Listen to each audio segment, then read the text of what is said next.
Good morning to all of you.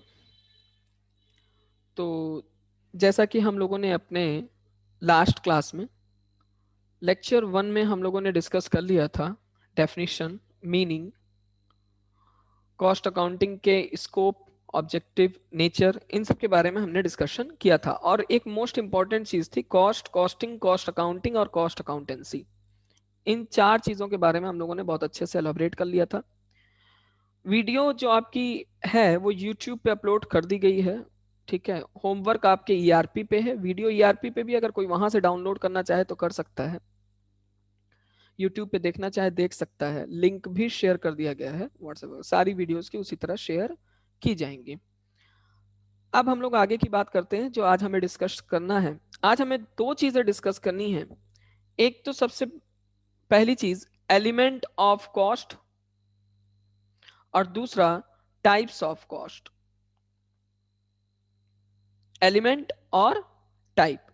Element और type को discuss करने से पहले थोड़ा सा हम देख लेते हैं। एक बहुत कॉमन सा क्वेश्चन है, कई बार पूछा गया है, distinction between financial accounting and cost accounting. Interview वाला क्वेश्चन है ये। इंटरव्यू में पूछा जाता है कि फाइनेंशियल अकाउंटिंग और कॉस्ट अकाउंटिंग के बीच में डिफरेंस बताइए। कुछ लोग बताएंगे कि सर मैंने फर्स्ट सेमेस्टर में पढ़ा था, मैंने फोर्थ सेमेस्टर में पढ़ा था। ऐसा कोई डिफरेंस नहीं है। आइए देखें। जहां तक हम जानते हैं, अगर सपोज हम बैठे हुए इंटरव्यू में, मेरे से क्वेश्चन पूछा गया कि भाई बताओ distinction between financial accounting and cost accounting, तो हम क्या बताएंगे? हम यही बताएंगे कि फाइनेंशियल अकाउंटिंग से हम प्रॉफिट फाइंड आउट करते हैं और कॉस्ट अकाउंटिंग से हम कॉस्ट फाइंड आउट करते हैं। तो इंटरव्यूअर तुरंत कहेगा कि क्या प्रॉफिट नहीं फाइंड आउट करते? बात तो उसकी सही है, क्योंकि हम लोग कॉस्ट शीट यूनिट 2 में है एक चैप्टर, जब पढ़ाएंगे तो वहां पे हम आपको दिखाएंगे कि कैसे कॉस्टिंग प्रॉफिट निकाला जाता है। तो सर कैसे हम डिफरेंशिएट फिर कर पाए? तो उसी के लिए कुछ पॉइंट्स हैं जिनके बारे में हम डिस्कस करने चल रहे हैं। Though there is much common ground between financial accounting and cost accounting, and though in fact cost accounting is an outgrowth of financial accounting. मतलब फाइनेंशियल अकाउंटिंग का जो ग्रोथ का वर्जन है वही है आपका कॉस्ट अकाउंटिंग। फिर आगे कह रहा है financial accounting is more attach with reporting the result of business to the person other than internal management. पहला डिफरेंस का पॉइंट देख लीजिए कि फाइनेंशियल अकाउंटिंग क्या करता है कि जो रिपोर्ट तैयार करता है वो इंटरनल यूजर के लिए नहीं, इंटरनल के साथ साथ एक्सटर्नल यूजर के लिए। ये देखिए, business, result of business to person other than internal management. Internal management को छोड़कर, अदर देन गवर्नमेंट हो गया, क्रेडिटर हो गए, इन्वेस्टर हो गए, रिसर्चर हो गया, etcetera. Cost accounting is an internal reporting system for an organization. Own management for decision making. ये डिफरेंस आ गया। इंटरनल यूजर के लिए cost accounting, financial accounting internal user as well as external user. पहला difference. Secondly financial accounting data is historical in nature. किस nature का होता है? Historical. And its periodicity of reporting is much wider. Cost accounting is more concerned with short term planning and its reporting periods much lesser than financial accounting. It not only deals with historic data but also is futuristic in approach. या ये वाला point याद रखिएगा, futuristic in approach. Cost accounting futuristic, financial accounting historical. Cost accounting futuristic और financial accounting historical. thirdly, in financial accounting the major emphasis in cost classification is based on type of transaction. Financial accounting में type of transaction के behalf पे उसको expense को बांटा जाता है कि कैपिटल एक्सपेंडिचर है या रेवेन्यू एक्सपेंडिचर है। लेकिन कॉस्ट अकाउंटिंग में फंक्शन के बिहाफ पे, एक्टिविटी के बिहाफ पे, प्रोडक्ट के बिहाफ पे, प्रोसेस के बिहाफ पे, इंटरनल प्लानिंग के बिहाफ पे, कंट्रोल के बिहाफ पे, और जैसी इंफॉर्मेशन चाहता है मैनेजमेंट उसके बिहाफ पे बांटा जाता है। जैसे ऑपरेटिंग कॉस्टिंग में आ जाइए तो वहां पे खर्चों को बांटते हैं स्टैंडिंग, रनिंग एंड मेंटेनेंस। फिर मार्जिनल कॉस्टिंग में आ जाइए तो वहां पे खर्चों को बांटते हैं फिक्स्ड और वेरिएबल। कॉस्ट शीट में आ जाइए तो वहां पे खर्चों को बांटते हैं factory overhead, office overhead, selling and distribution overhead. लेकिन फाइनेंशियल अकाउंटिंग में क्या है, वहां को हम एक्सपेंस को कैसे बांटते हैं, कॉस्ट को कैसे बांटते हैं, तो वो सिर्फ ट्रांजेक्शन के ऊपर डिपेंड करता है कि लॉन्ग टर्म का है या शॉर्ट टर्म का। ये तीन डिफरेंस मैंने आपको बताए हैं। आइए next, costing and cost accounting. मैंने लेक्चर 1 में आपको बता दिया था कि दोनों में क्या डिफरेंस है, यहाँ पे उसके बारे में बताने का कोई मतलब नहीं है। आप लोग वीडियो 1 लेक्चर 1 की अपलोड है, वहां से आप रेफरेंस ले सकते हैं। अब आते हैं एलिमेंट ऑफ कॉस्ट। कॉस्ट के कितने एलिमेंट हैं, तो कॉस्ट के बेसिकली 3 एलिमेंट हैं, एम एल ओ या M L E element of cost. M for material, L for labour, E for expense. 3 element हैं। How many element, 3 element. याद रखिएगा इस चीज को। फिर यहाँ पे आ जाता है एमसीक्यू का क्वेश्चन और इंटरव्यू का क्वेश्चन, हाउ मेनी एलिमेंट्स। अच्छा, एमसीक्यू पढ़ने से बेहतर ये मतलब एक अच्छी चीज ये हो जाती है कि आपका इंटरव्यू के लिए, अगर आप जैसे बीकॉम करने के बाद या यहाँ से कॉलेज से जब आप जाते हैं, तो आप कहीं किसी जॉब वगैरह में जब आप इंटरव्यू वगैरह के लिए देंगे, तो वहाँ पे आपको बेनिफिट मिलेगा। तो इसलिए जितने भी आपको होमवर्क में क्वेश्चन दिए जाएं, एमसीक्यू, वन लाइनर जो हम लोगों ने अपलोड किया है, उसको आप अच्छे से पढ़िए। आइए, सबसे पहले material, the substance from which the produce is made. जिस चीज से प्रोडक्ट बनता है उसको क्या कहते हैं, material. It can be divide in direct as well as indirect. Sir direct indirect एक नई बीमारी, डायरेक्ट इनडायरेक्ट क्या आ गई सर। डायरेक्ट वो मटेरियल जिसको हम इजिली ट्रेस कर सकते हैं, ट्रेसिबिलिटी। वो मटेरियल जिसको हम इजिली ट्रेस नहीं कर सकते लेकिन वो खर्च होता है, उसको हम बोलेंगे इनडायरेक्ट। अब देखो यहाँ पे डायरेक्ट मटेरियल का दिया हुआ है, डायरेक्ट मटेरियल दस include all material specifically purchase for a particular job, component purchase और प्रोड्यूस, प्राइमरी पैकिंग मटेरियल, याद रखना, primary packing material, material passing from one process, एक प्रोसेस से दूसरे प्रोसेस। ये कॉस्टिंग में, मैं प्रोसेस कॉस्टिंग में आपको बताऊंगा। एक प्रोसेस से दूसरे प्रोसेस में जो मटेरियल पास होता है वो भी आपका कौन सा मटेरियल होता है, direct material.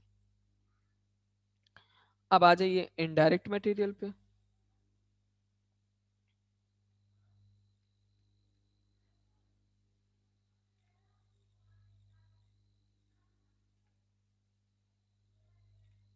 Indirect material sorry, indirect material, all material which are used for purpose ancillary to the business and which cannot conveniently be assigned to a specific physical unit are known as indirect material. Oil, grease, consumable stores, printing, stationery material, etc. ठीक है, फिर उसके बाद labour. अब labour में भी दो category होगी, एक डायरेक्ट लेबर और दूसरी इनडायरेक्ट लेबर।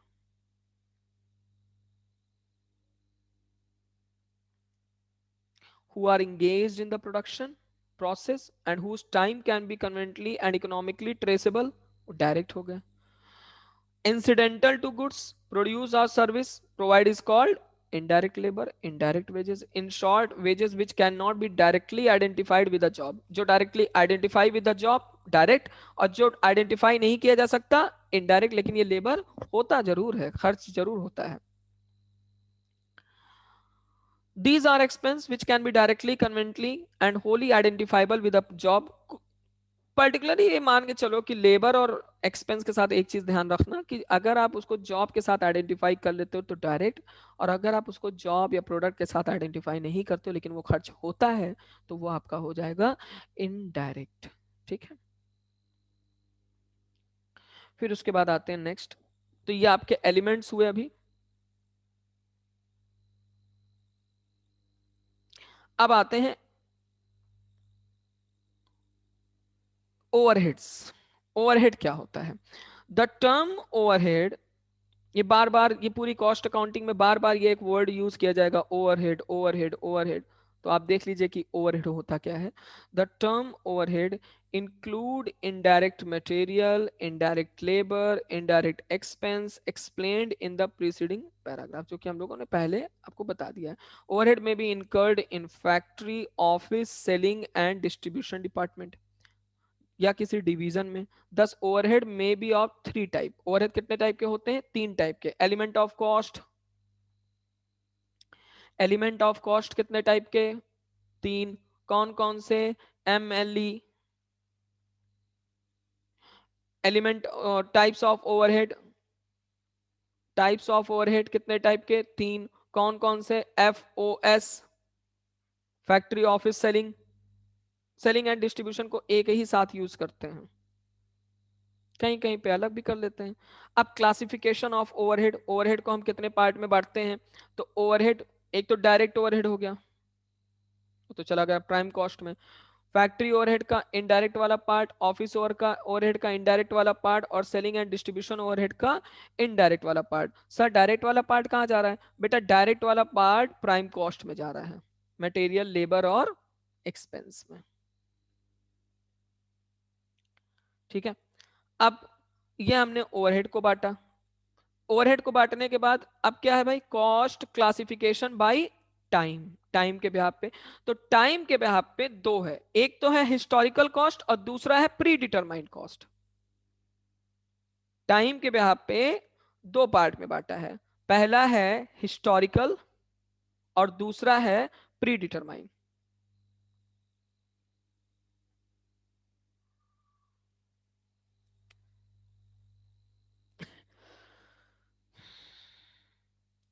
पहला है हिस्टोरिकल और दूसरा है प्री डिटरमाइंड। प्री डिटरमाइंड में फर्दर दो डिवाइड हो जाते हैं, एस्टिमेटेड और स्टैंडर्ड। एस्टिमेटेड टेक्नोलॉजी के बीच बिहाफ पे डिसाइड किया जाता है, सॉरी स्टैंडर्ड, और एस्टिमेटेड गेस वर्क, आप अपने दिमाग से एस्टिमेट कर लेते हो।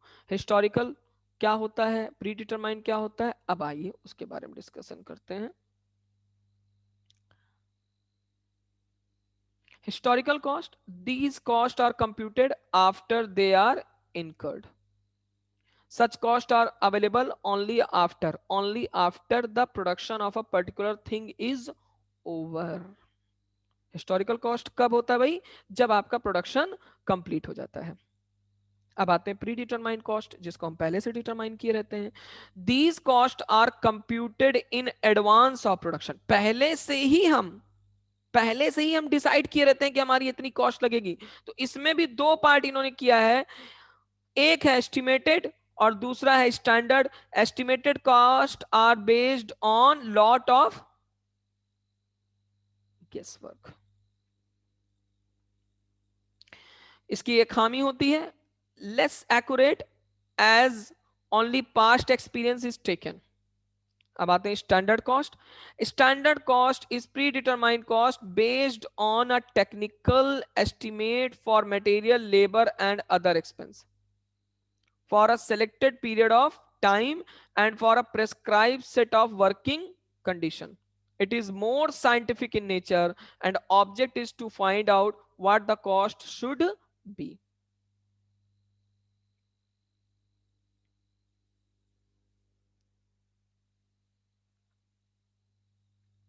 कॉस्ट क्लासिफिकेशन बाय ट्रेसेबिलिटी, तो जिसको हम ट्रेस कर सकते हैं वो डायरेक्ट, और जिसको हम ट्रेस नहीं कर सकते हैं लेकिन वो कॉस्ट इनकर्ड होता है वो इनडायरेक्ट, बता चुका हूं। Cost classification bye association with product, तो एक होता है आपका प्रोडक्ट कॉस्ट और दूसरा होता है period cost. Product cost are traceable to the product, बहुत इंपॉर्टेंट है ये पीरियड कॉस्ट और प्रोडक्ट कॉस्ट।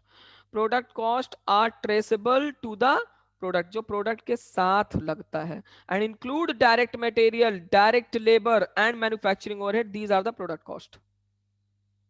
पीरियड कॉस्ट क्या होता है? Period cost are charge to the period in which they are incurred and are treated as expense, rent, salary, electricity charge, these are the period cost।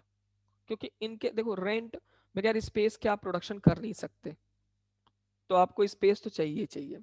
ठीक है, तो फिर उसके बाद जो है आपको एम्प्लॉय चाहिए, क्योंकि बगैर एम्प्लॉय के आप प्रोडक्शन नहीं कर सकते, तो उनको सैलरी पे ही करेंगे। ठीक है, तो ये इलेक्ट्रिसिटी, प्रोडक्शन के लिए इलेक्ट्रिसिटी भी जरूर है, तो इलेक्ट्रिसिटी बिल भी पे करेंगे। तो ये डायरेक्टली प्रोडक्ट पे तो नहीं लग रहे हैं, लेकिन इसके बगैर प्रोडक्शन हो नहीं सकता, तो ये आपका पीरियड कॉस्ट हो गया। और जो डायरेक्टली प्रोडक्ट पे है, material, labour, overhead, manufacturing overhead, तो these are the product cost. Activity and volume, activity and volume के बिहाफ पे तीन टाइप की cost, fix, variable, semi variable. Fix cost total में सेम, पर यूनिट में change, जैसे जैसे यूनिट बढ़ती है घटती है पर यूनिट में फिक्स कॉस्ट चेंज हो जाता है। लेकिन टोटल फिक्स कॉस्ट, जो टोटल फिक्स कॉस्ट है, यूनिट चाहे बढ़े और चाहे घटे, वो चेंज नहीं होता। ये देखिए, ये आउटपुट की लाइन है, ये कॉस्ट की लाइन है।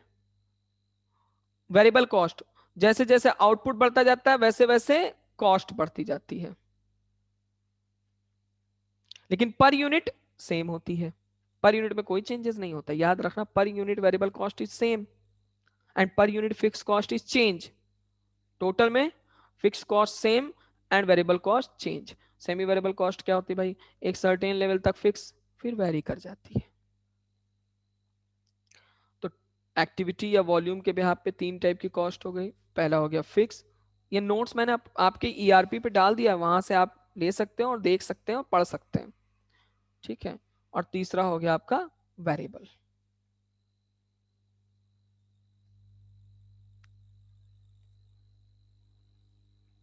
अब आइए क्लासिफिकेशन बाय फंक्शन, फंक्शन के बिहाफ पे, मतलब कार्य के बिहाफ पे।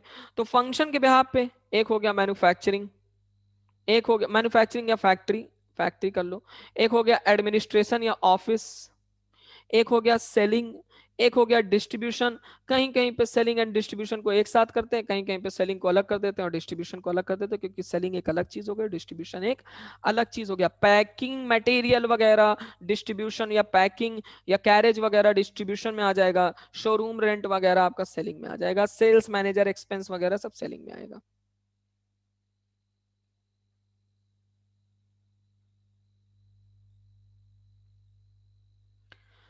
रिसर्च एंड डेवलपमेंट कॉस्ट, किसी भी ऑर्गेनाइजेशन के लिए रिसर्च एंड डेवलपमेंट बहुत बड़ी चीज होती है, क्योंकि इनोवेशन, इनोवेशन एक ऐसी चीज होती है जो ऑर्गेनाइजेशन को ऑक्सीजन प्रोवाइड करती रहती है कॉम्पिटिटिव मार्केट में। विदाउट इनोवेशन कोई भी प्रोडक्ट मार्केट में टिक नहीं सकता।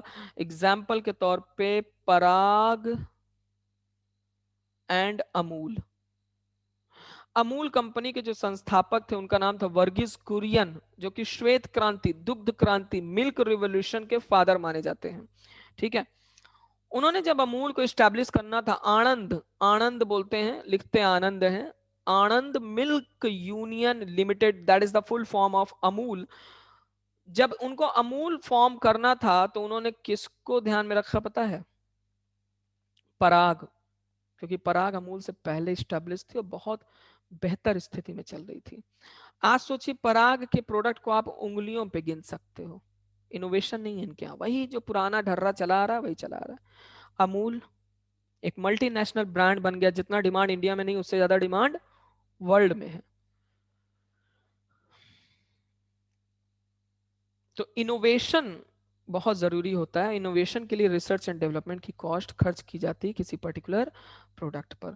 प्री प्रोडक्शन कॉस्ट, प्रोडक्शन शुरू होने से पहले के जो खर्चे होते हैं उनको हम बोलते हैं प्री प्रोडक्शन कॉस्ट। फिर यहां पे आ जाइए, cost classification by relationship with controllability. जिन कॉस्ट को हम कंट्रोल कर सकते हैं, जैसे मटेरियल, लेबर, इनको हम कंट्रोल कर सकते हैं, कम कर सकते हैं, ज्यादा कर सकते हैं, ये कंट्रोलेबल कॉस्ट हो गए। जिन कॉस्ट को हम कंट्रोल नहीं कर सकते, उनका होना ही होना है, उनको रोक नहीं सकते, वो अनकंट्रोलेबल कॉस्ट हो जाएंगे। जिन कॉस्ट को हम कंट्रोल नहीं कर सकते, these cost are uncontrollable cost. ये देखिए, a cost which cannot be influenced by the action of a specified number of an undertaking is an uncontrollable cost. Rent, rate, tax, salary, insurance etcetera, ये आपको पे ही करना है। आपने service ली है तो जाहिर सी बात आप पे करोगे, इलेक्ट्रिसिटी बिल पे करना ही करना है, रेंट पे करना ही करना है। सैलरी पे करनी करनी, इंश्योरेंस का प्रीमियम पे करना ही करना है, लोन की ईएमआई पे करनी ही करनी है। तो these are the uncontrollable cost, इनको आप कंट्रोल नहीं कर सकते। और अनकंट्रोलेबल कॉस्ट का जो नेचर होता है, याद रखना, वो फिक्स कॉस्ट की तरह होता है। और कंट्रोलेबल कॉस्ट का जो नेचर होता है वो वेरिएबल कॉस्ट की तरह होता है। यहां पे एक चीज और दिया हुआ है, it should be noted that a controllable cost can be controlled by a person at a given organisation level only. Next आते हैं classification by decision making purpose. Decision making के लिए भी हम कॉस्ट को कई पार्ट में बांट लेते हैं। सबसे पहले आते हैं अपॉर्चुनिटी कॉस्ट। इकोनॉमिक्स में पढ़ा है, नितेश सर ने पढ़ाया होगा। It is the value of benefit sacrificed in favour of choosing a particular alternative और एक्शन। दो आपके पास ऑप्शन है, ऑप्शन वन ऑप्शन टू, आपने चूज कर लिया ऑप्शन वन, और उस वक्त ऑप्शन टू आपने चूज किया, ऑप्शन वन को छोड़ दिया। ऑप्शन वन को छोड़ने से जो आपको लॉस नजर आ रहा है उसको हम अपॉर्चुनिटी कॉस्ट कहते हैं। इसको कहीं पर रिकॉर्ड नहीं करते। It is value of the benefit sacrificed in favor of choosing a particular alternative or action. It is the cost of the best alternative foregone. If an owned building, for example, is proposed to be used for a new project, the likely revenue which the building could fetch when rented out is the opportunity cost. मतलब अगर हम उसको rent out कर दे तो ज्यादा किराया पा जाएंगे, रहने से बेहतर है तो जो रेंट की जो वैल्यू होगी वो उसकी अपॉर्चुनिटी कॉस्ट होगी। जैसे अच्छा, अपॉर्चुनिटी कॉस्ट का ज्यादातर use make and buy decision, shut down decision, इन सब में लिया जाता है। sunk cost, a cost which was incurred or sunk in the past and is not relevant for decision making is a sunk cost. It's only historical in nature and is irrelevant for decision making. It may also be defined as the difference between purchase price of an asset and is salvageable. मतलब पहले खर्च कर चुके हैं, पहले उसका benefit ले चुके हैं, लेकिन आज के डिसीजन मेकिंग में तो उसका कोई यूज नहीं ना, वो तो हो चुका। डिसीजन तो हमें आगे के लिए लेना है ना भाई। Differential cost, the differential difference in total cost between two alternative, दो ऑप्शन के बीच में टोटल कॉस्ट का जो डिफरेंस आता है उसको हम डिफरेंशियल कॉस्ट कहते हैं। जैसे मान के चलो कि सपोज हमें नाइकी का शूज खरीदना है, और नाइकी का शूज है 4,000 रुपए का, और एडिडास का शूज है 3,500 रुपए का। अगर हम ब्रांड लॉयल नहीं है तो यहाँ पे डिफरेंशियल कॉस्ट 500 रुपए आ रही है। तो बेस्ट अल्टरनेटिव हमारे लिए क्या, अगर हम ब्रांड लॉयल नहीं, मैं यहाँ पे एक बात बोल रहा हूँ, ब्रांड लॉयल नहीं है तो, या हटाओ, कुछ ये सब जूते वही लोग खरीदते हैं जो ब्रांड लॉयल होते हैं, इनको हटाओ। आप कोई प्रोडक्ट बना रहे हो, सपोज आपके पास दो ऑप्शन है, ए बनाओ या बी बनाओ, तो आप कौन सा बनाओगे? जिसकी कॉस्ट कम होगी उसी को बनाओगे। तो जाहिर सी बात है आप टोटल कॉस्ट निकालोगे दोनों का, और टोटल कॉस्ट निकालने के बाद उनकी डिफरेंशियल कॉस्ट निकालोगे। तो जितना डिफरेंस ज्यादा आएगा तो उसी प्रोडक्ट को आप बनाओगे। क्लियर?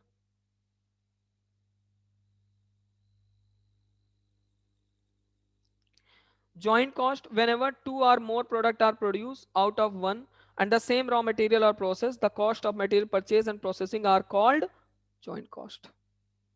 एक ही रॉ मटेरियल से दो प्रोडक्ट बनते हैं तो जो उनकी कॉस्ट होती है वो क्या कहलाती है? Joint cost. और एक पॉइंट होता है स्प्लिट ऑफ पॉइंट या सेपरेशन पॉइंट, जहां पे हम उस प्रोडक्ट को दोनों को अलग करते हैं। तो जाहिर सी बात है जो जॉइंट कॉस्ट है उसको भी हमें बांटना होगा। ये टॉपिक यूज होता है प्रोसेस कॉस्टिंग में।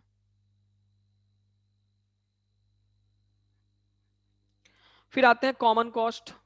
Common cost is a cost which is incurred for more than one product. एक से ज्यादा प्रोडक्ट के ऊपर जो कॉस्ट लगती है उसको हम क्या बोलते हैं? Common cost. जॉब टेरिटरी और any other specific costing object, it can not be treated to individual product and hence apportion on the some suitable basis. Some suitable basis पर हम इसको बांटते हैं। Imputed cost, this type of cost is neither spent not recorded in the books of account. ना ही एक खर्च होती है और ना ही इसको हम बुक्स ऑफ अकाउंट में रिकॉर्ड करते हैं। These cost are not actually incurred, ये हाइपोथेटिकल है, सोच है, but are considered while making a decision. For example, in accounting, interest and rent are recognized only as expenditure when they are actually paid, but in costing they are charged on notional basis, assume करके। ठीक है, तो ये हमने आपको बताया है। बाकी इसी ये टॉपिक अभी खत्म नहीं हुआ, इसी के अभी मार्जिनल कॉस्टिंग, स्टैंडर्ड का बहुत कुछ है इसमें, इसी टाइप्स ऑफ कॉस्ट में। तो वो हम लोग कल डिस्कस करेंगे, यानी कि लेक्चर 3 में। ठीक है, आप लोग होमवर्क वगैरह देख लीजिएगा। अगर किसी को कोई प्रॉब्लम होती है तो वो मेरे व्हाट्सएप नंबर पे व्हाट्सएप कर सकता है। Thank you class.